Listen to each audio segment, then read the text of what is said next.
কথা বলো। আমাদের গাড়িটাও একদম সুন্দর করে সাজবে। আর অনিমেষ যেহেতু অনেক দূরে দূরে যায়, তো ধুলোবালির জায়গা বেশি, চারিদিকে এখন রাস্তার কাজ, তো পুরো একদম বাইক ধুলো ধুলো হয়ে থাকে।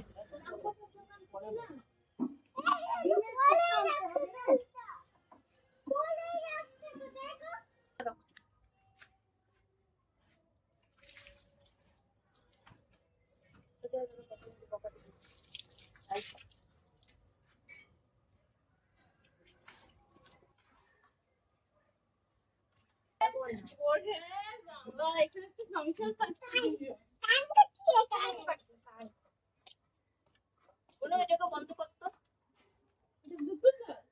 না, এটা কি আছে এটা? পাগলামি করছিস নাকি রে? পাগলামি হচ্ছে না। বাবা থাক, এগুলো করে না।